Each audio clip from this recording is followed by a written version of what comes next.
Today, I'll show you how to clone a report in Salesforce Lightning. Cloning a report can be an incredibly useful feature, especially if you want to preserve the structure and filters of an existing report while making modifications to suit a new purpose. This feature saves you the time and effort of starting from scratch, allowing you to quickly create a new report with just a few clicks. So, let's dive right in and walk through the process step by step. First, you'll want to locate the report you intend to copy. To do this, head over to the Reports tab within Salesforce Lightning. This tab is your gateway to all the reports you've created or have access to, making it a central hub for all your data analysis needs. Once you're in the Reports tab, scroll through your list of reports or use the search function to find the specific report you want to clone. When you've found it, click on its name to open it up. This will bring you to the detailed view of the report, where you can see all its data and layout.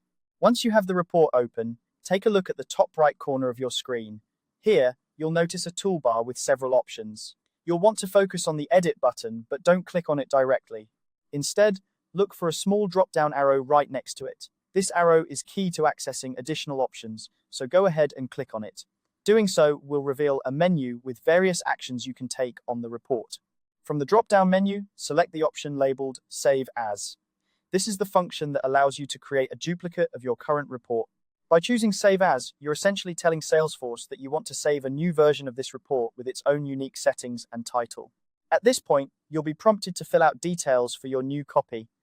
This includes giving your cloned report a new name. It's a good idea to choose a name that easily distinguishes it from the original, especially if you're planning to make significant changes.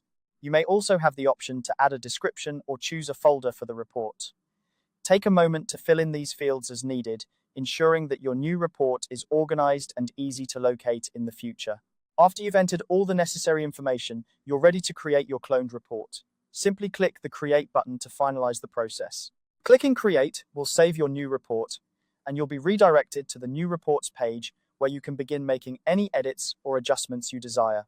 And there you have it! You've successfully cloned a report in Salesforce Lightning. This quick and efficient method allows you to leverage existing reports as templates, saving you time and ensuring consistency across your data analyses. Feel free to experiment with the new report, adjusting filters, columns, or any other attributes to meet your specific needs. If you found this guide helpful, be sure to revisit it anytime you need a refresher on cloning reports.